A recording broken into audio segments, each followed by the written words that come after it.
As delegacias do Rio de Janeiro, a partir de agora, vão especificar nos registros de ocorrência os motivos presumidos de transfobia, lesbofobia e xenofobia. As novas classificações criminais atendem a um pedido da Secretaria de Direitos Humanos daquele estado, que pretende, dessa forma, combater os crimes contra homossexuais, transexuais e transgêneros. LGBTI, sigla onde cada letra representa uma identidade de gênero e também uma luta pela defesa de direitos e espaços para cada grupo. Essa militante das pessoas trans explica a necessidade, por exemplo, de tratamento específico para cada tipo de identidade de gênero e orientação sexual. Quando a gente fala em nome social, em inclusão, a gente quer, na verdade, ser reconhecida. Nós queremos que a identidade de gênero de pessoas trans seja reconhecida, tenha lei que especifique isso, para a sociedade começar a entender que nós não estamos brincando de ser mulheres ou de ser homens. Uma dessas iniciativas veio da Secretaria de Direitos Humanos do Rio de Janeiro, que pediu para que as delegacias passem a identificar quem são as vítimas de transfobia e lesbofobia. A diferenciação das ocorrências vai ajudar a quantificar os crimes contra transexuais e transgêneros, como também os casos de transfeminicídio. Os dados mais recentes de violência registrados pelo Disque 100 mostram apenas em números gerais crimes contra a comunidade LGBT. Em 2016, foram denunciados 1.876 casos de violência e os estados com maior índice foram São Paulo, Rio de Janeiro, Minas Gerais e Bahia. Os crimes mais comuns são praticados por intolerância, entre eles a tentativa de homicídio e o homicídio, lesão corporal dolosa, ameaça e injúria. Todos são considerados crimes de ódio. A delegada da Delegacia Especial de Repressão aos Crimes por Discriminação Racial, Religiosa ou por Orientação Sexual, criada no final de 2016, explica que as pessoas estão cada vez mais atentas à violação de direitos humanos. Eu acredito que as pessoas não conseguem mais perceber um crime de injúria acontecendo do lado e ficar inertes, né? Então as próprias pessoas estão começando a falar, olha, isso é errado, isso não se faz. Tem pessoas que se oferecem para testemunhar os fatos. Então eu acredito sim que a mentalidade no país está avançando. Bom, e para falar sobre esse assunto, está aqui o advogado Rodrigo Camargo, que é membro do Conselho Nacional de Combate à Discriminação LGBT. Boa tarde, doutor. Boa tarde. Bom, muitas pessoas ainda não sabem direito e confundem qual é a diferença de orientação sexual e identidade de gênero, né? Gostaria que o senhor explicasse. Realmente, essa é corriqueira essa falta de diferenciação da sociedade, mas é verdade. O que a gente tem aqui, na identidade de gênero, ela consiste em um modo em que a pessoa se apresenta socialmente, como ela quer se apresentar, como o indivíduo quer, de alguma forma, aparentar sua identidade social, independente do seu sexo biológico. Já a orientação sexual, ela tem uma relação muito mais com a sua afetividade com o próximo. Seja a afetividade num aspecto erótico, familiar, o que seja, mas como ela vê e enxerga o próximo, a sua orientação em relação ao próximo. Essa é uma diferenciação básica que a gente tem em relação à identidade de gênero e também à orientação sexual. Como dá para caracterizar a homofobia e a transfobia hoje? O que a gente tem como característica da homofobia e transfobia é a aversão, né? O preconceito, o ódio, o que a gente tem o certo medo e a aversão a homossexuais e transfóbicos. Quando a gente quer dizer que esse ódio e essa intolerância é para o público geral, a gente chama de LGBTfobia.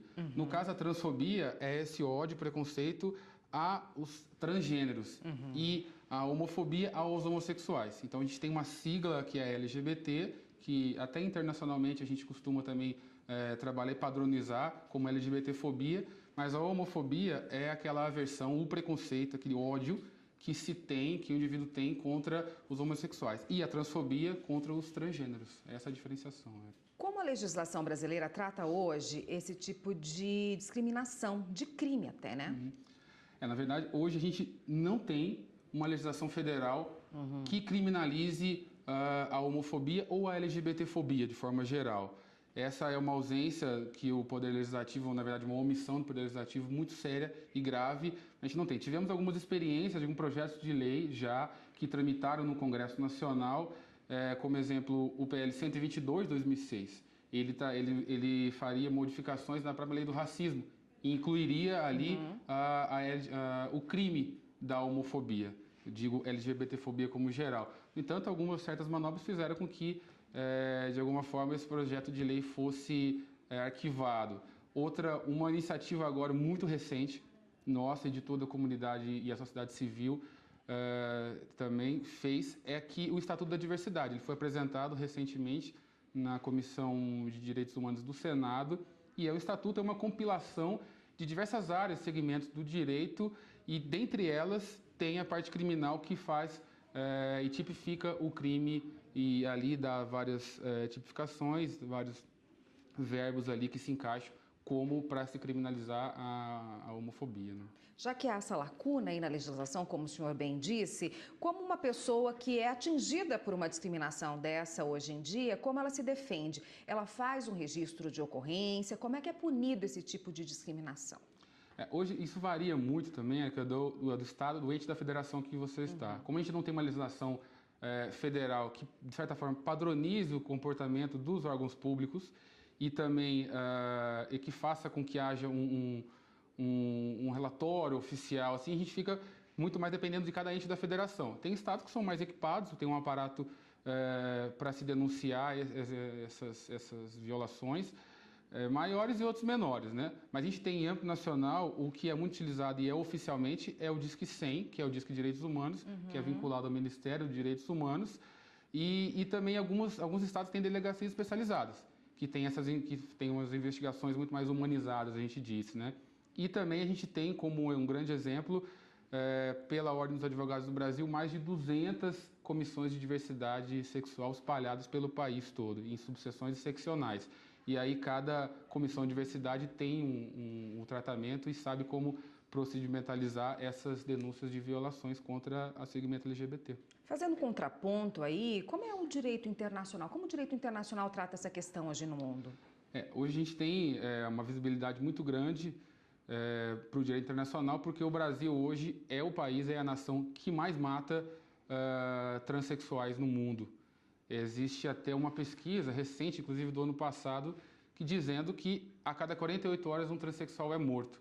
Então existe uma visibilidade muito grande internacionalmente.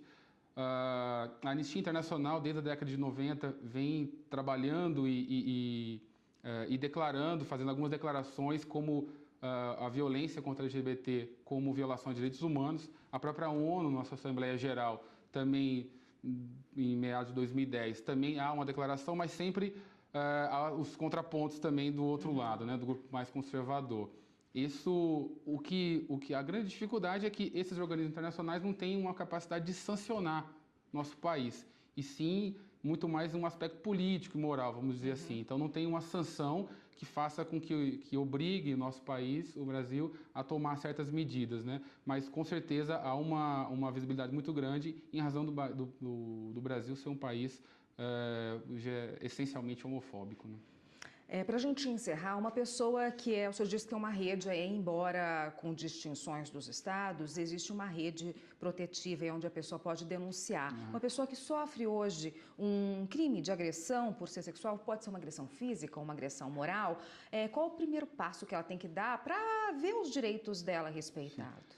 Hoje o que a gente sempre costuma difundir, a ideia é que é necessário que haja o que a gente chama de denuncismo. É necessário que a gente promova campanhas dentro do poder público e também dentro da sociedade civil para que haja a comunicação desses delitos. Que só assim a gente vai conseguir, de alguma forma, padronizar e ter umas pesquisas oficiais. Porque hoje o que a gente tem são pesquisas coletadas dentro da sociedade civil, ONGs e do próprio Estado, para que haja talvez até uma aparente, né, pesquisa, um aparente relatório.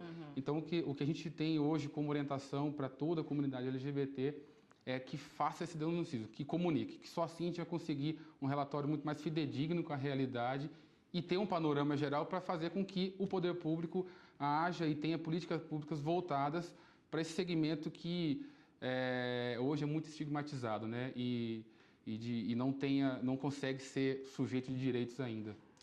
Tá ótimo, doutor. Muito obrigada pela participação, tocar nesse tema tão importante hoje em dia. Conversei com o Rodrigo Camargo, que é membro do Conselho Nacional de Combate à Discriminação LGBT. Obrigada, doutor. Obrigado, agradeço. Até uma próxima.